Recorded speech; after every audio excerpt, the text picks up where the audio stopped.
Alors, lecture de l'évangile de Saint Luc, chapitre 24.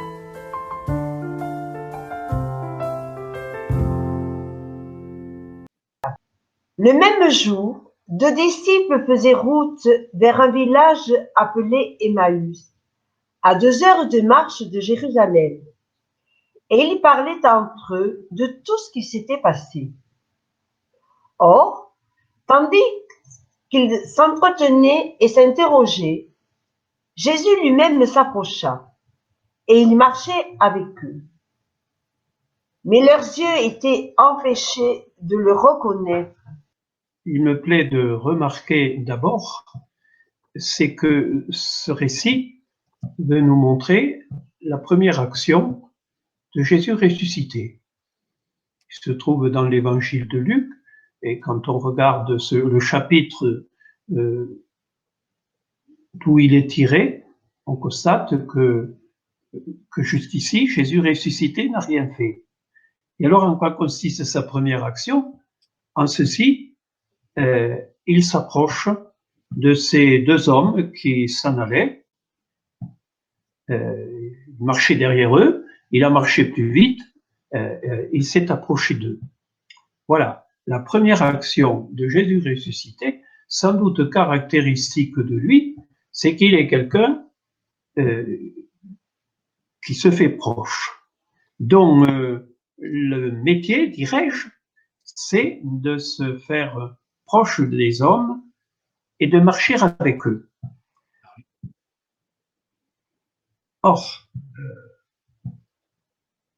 il est dit des 2 hommes qu'il a rejoints que leurs yeux étaient empêchés de le voir. Voilà qui est intéressant, parce que c'est pareil pour nous. Je viens de dire que le métier, le goût, la joie de Jésus, c'est de s'approcher de nous et de marcher avec nous, mais nous ne le voyons pas. Nous ne l'avons jamais vu. Alors, quelle explication de cette présence cachée? Il marche avec toi, il marche avec moi, sur les chemins où je vais. Quelle explique? Mais je ne l'ai jamais vu. Quelle explication veut nous donner ce récit? En fait, il en donne 2. La première, c'est en nous faisant entendre la conversation que Jésus a avec eux, parce qu'il a demandé à entrer dans leur conversation. Jésus leur dit: De quoi discutez-vous en marchant? Alors, ils s'arrêtèrent, tout tristes. L'un des 2, nommé Cléophas, lui répondit: Tu es bien le seul étranger, résidant à Jérusalem, qui ignore les événements de ces jours-ci. Il leur dit: Quels événements? Ce qui est arrivé à Jésus de Nazareth, cet homme qui était un prophète puissant par ses actes et ses paroles devant Dieu et devant tout le peuple, comment les grands prêtres et nos chefs l'ont livré, ils l'ont fait condamner à mort et ils l'ont crucifié. Nous espérions que c'était lui qui allait délivrer Israël. Mais avec tout cela, voici déjà le 3e jour qui passe depuis que c'est arrivé. À vrai dire, des femmes de notre groupe nous ont remplis de stupeur. Quand, dès l'aurore, elles sont allées au tombeau, elles n'ont pas trouvé son corps. Elles sont venues nous dire qu'elles avaient même eu une vision, des anges qui disaient qu'il est vivant. Quelques-uns de nos compagnons sont allés au tombeau et ils ont trouvé les choses comme les femmes l'avaient dit. Mais lui, ils ne l'ont pas vu. Ils étaient en train de parler de Jésus, leur maître, qui a été crucifié, qui est mort, quand il les a rejoints. Et il les fait parler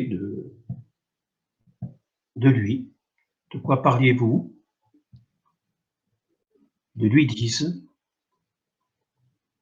sur cette route, où il les a rejoints, on raconte Jésus. Ce sont eux qui le racontent, du moins l'un des deux, qui s'appelle Cléophas. Il raconte Jésus. Celui dont il parle est là, mais nos yeux ne le voient pas. Quand il a fini de raconter l'histoire de Jésus, comme on nous la raconte à nous, comme nous la racontons, lui intervient pour dire ceci: esprit sans intelligence, cœur lent à croire tout ce qu'ont dit les prophètes, ne fallait-il pas que Christ souffrit cela pour entrer dans sa gloire? Mais aussi, il parle du Christ. Mais il en parle à la troisième personne. Il en parle comme si c'était pas lui. Il en parle comme moi je suis en train de t'en parler, Jean-François. Qu'est-ce que ça veut dire?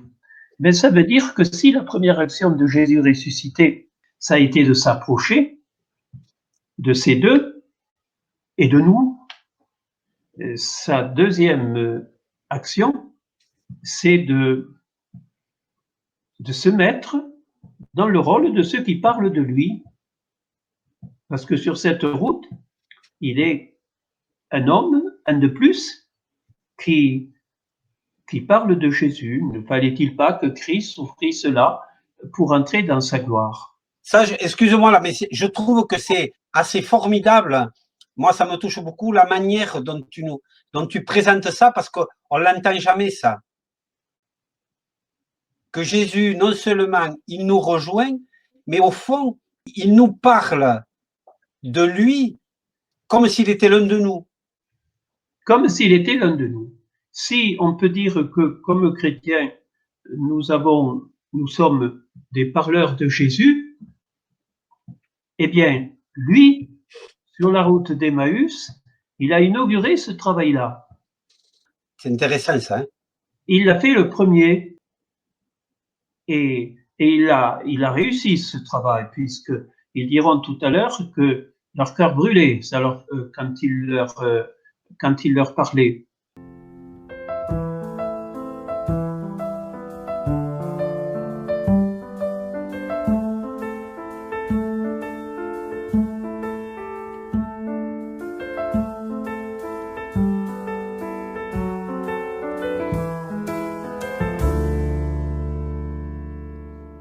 Qu'est-ce que ça veut dire? Tout à l'heure, je me disais, le récit m'affirme que Jésus me rejoint, marche avec moi, et je ne le vois pas. Eh bien, maintenant, j'ai une réponse du récit à la question que je me posais.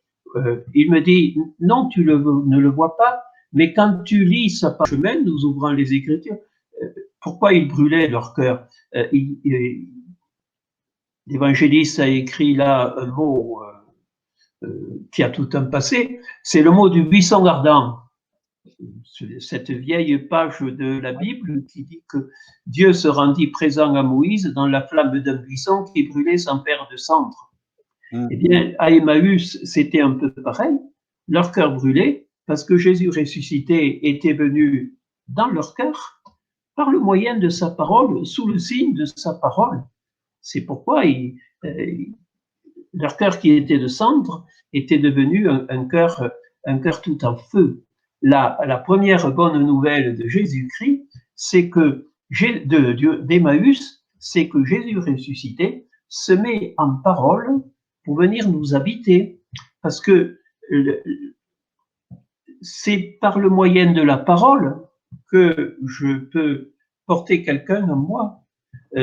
Regarde, Jean-François, pense à ce que tu aimes.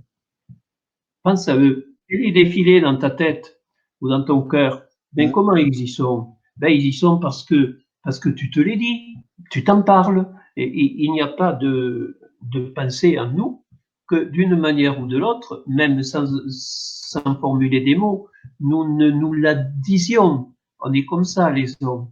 Eh bien, c'est magnifique que Jésus s'offre à nous sous le signe de la parole. C'est une manière de nous dire que il veut nous habiter, il veut habiter notre cœur, et et nous partager un peu de sa vie relationnelle.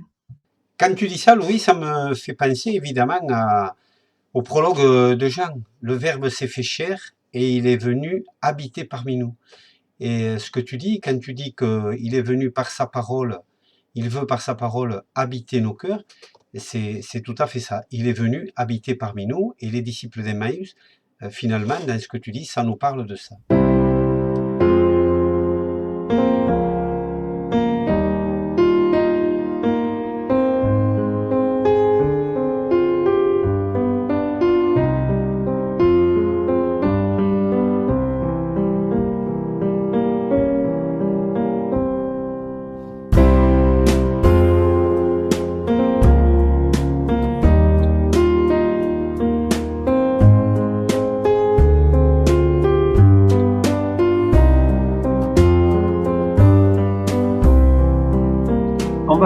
On va peut-être avancer. On a fait la première partie, la route. Et voilà que tout a une fin. Et ils arrivent à ce village où Cléophas et son compagnon se rendaient. Et lui, nous est-il dit, fait semblant d'aller plus loin. Quand ils approchèrent du village où ils se rendaient, Jésus fit semblant d'aller plus loin, mais ils s'efforcèrent de le retenir. Mais Luc fait bien de noter qu'il fait semblant parce qu'il veut rester avec eux. Jésus, il n'est pas venu une fois pour nous planter là. Il est venu pour rester avec nous. Reste avec nous, car le soir approche et déjà le jour baisse. Il entra donc pour rester avec eux. Il les a rejoints et de fait, ce soir, il va encore rester avec eux. Il le précère, reste avec nous. Il se fait tard, le jour baisse. Il entra pour rester avec eux. Et là, nous arrivons à la deuxième étape du beau travail que ce récit veut faire pour nous. C'est la table. Quand il fut à table avec eux, il prit le pain, dit la bénédiction, il prie avec ce pain,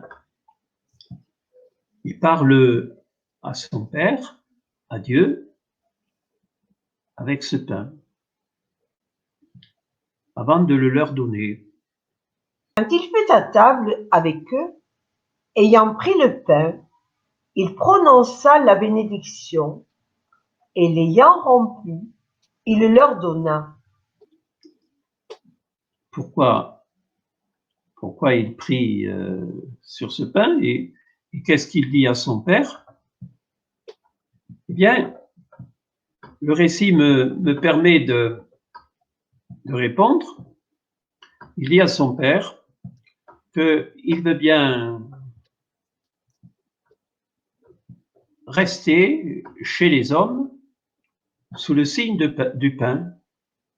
Certes, il avait fait ce geste au dernier repas, la veille de sa mort, et il avait dit à ses disciples qu'il donnait sa vie pour eux. Mais depuis lors, il est ressuscité. Et ça aurait pu changer ses dispositions d'esprit. Il était tout à fait utile donc qu'il renouvelle, si c'est le cas, son engagement à rester avec les hommes, à être pour eux, à être leur pain. Et cela, il le dit à son Père. C'est pourquoi le récit poursuit en ajoutant: le prit et le bénit, le rompit et le leur donna. Alors leurs yeux furent ouverts et ils le connurent. Tu vois, Jean-François, nous lisons, leurs yeux furent ouverts, pas leurs yeux s'ouvrirent. Leurs yeux furent ouverts. Et cette manière de parler de faire intervenir quelqu'un d'autre. Leurs yeux furent ouverts. Par qui? Par quoi? La question, c'est par qui? Et Luc nous murmure dans l'oreille par le Père qui, en ouvrant les yeux des deux hommes, leur révèle Jésus ressuscité. Et oui, c'est vrai, souvent on traduit par leurs yeux s'ouvrent ou leurs yeux s'ouvrir. En fait, c'est un détail, mais qui est drôlement important. Le texte dit leurs yeux furent ouverts, et c'est ce que tu nous fais remarquer. C'est pas Jésus qui se fait voir. Jésus ne se fait pas voir. C'est pas son genre. Il est très discret. Mais de temps en temps, le Père l'a fait un certain nombre de fois. Son Père se charge de le faire connaître. Il le fait connaître ici, comme le pain des hommes. Tout à l'heure, nous découvrions sur la route qu'il se met dans la parole, il s'efface derrière elle, il se met dedans, et il s'offre à nous en parole, il vient dans notre cœur en parole. La parole, c'est pas pour les yeux, c'est pour les oreilles et pour le cœur. Mais voilà que, en s'offrant à nous sous le signe du pain, il peut devenir un peu visible, parce que le pain, c'est visible. Une miche de pain, ça fait une belle photo, c'est photographiable. Jésus ressuscité est photographiable sous ce signe-là, pas effacé sous ce signe-là. Et si tout à l'heure j'admirais qu'ils se mettent sous le signe de la parole, qu'il nous donne rendez-vous dans sa parole, j'admire tout autant qu'il se met sous le signe du pain, qu'il nous donne rendez-vous sous le signe du pain, les deux d'ailleurs marchant bien ensemble, parce que la parole, ça nous fait grandir, ça nous fait vivre. Le pain, ça nous a fait grandir et ça nous fait vivre, parce que c'est de la nourriture. Mais la parole aussi est une nourriture. C'est la nourriture de l'esprit et du cœur, la parole. Que serions-nous si on ne nous avait pas appris à parler? Et le pain, il en faut chaque jour. Voilà, Jésus ressuscité, dont je disais en commençant qu'il est quelqu'un qui a pour métier, pour vocation de nous rejoindre et d'être avec nous. Et si je lui dis, qu'est-ce que tu viens faire? Bien, il me répond, je viens pour être avec vous parce que je vous aime et je viens vous faire vivre le cœur, l'esprit et le corps, puisque je vous donne rendez-vous dans la parole et je vous donne rendez-vous sous le signe du pain. Et du coup, il me semble que ça fait résonner pour moi la demande du Notre Père, donne-nous notre pain de ce jour. Et au fond, ce pain de ce jour qu'évoque le Notre Père peut renvoyer à la fois au pain qu'on mange, donne-nous quelque chose de l'ordre d'une subsistance, ça renvoie à la parole, donne-nous le pain de ta parole, mais dans ton interprétation, dans ce que tu viens de nous dire et de me dire, c'est comme si on s'adressait au Père de nous donner Jésus. Tu as tout à fait raison, mais on peut encore relever ceci. Quand nous disons le Notre Père, c'est la prière de Jésus que nous disons. Oui, tout à fait. C'est la parole, c'est une parole de Jésus que nous disons, que nous disons notre.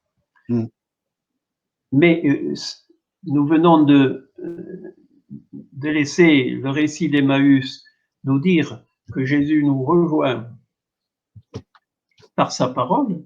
Eh bien, ça veut dire que quand je prie le Notre Père, je le prie avec Jésus ressuscité.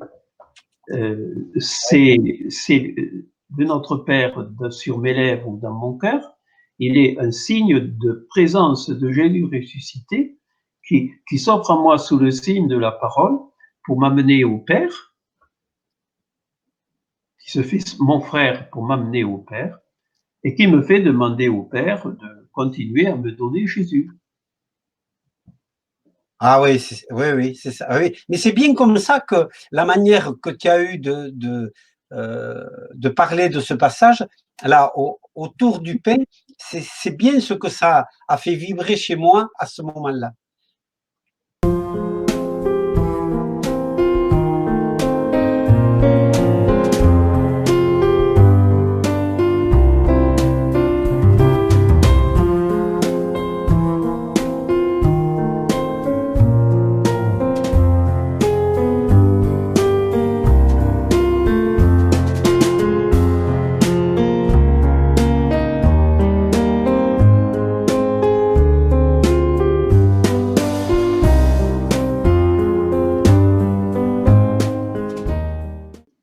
Et alors après, une fois que le Père leur a montré, leur a fait reconnaître Jésus ou qu'il leur a montré Jésus, alors du coup là, ils peuvent retrouver les autres. Je disais, mais retourner, c'est pas retourner d'ailleurs, au sens où ils reviennent pas en arrière.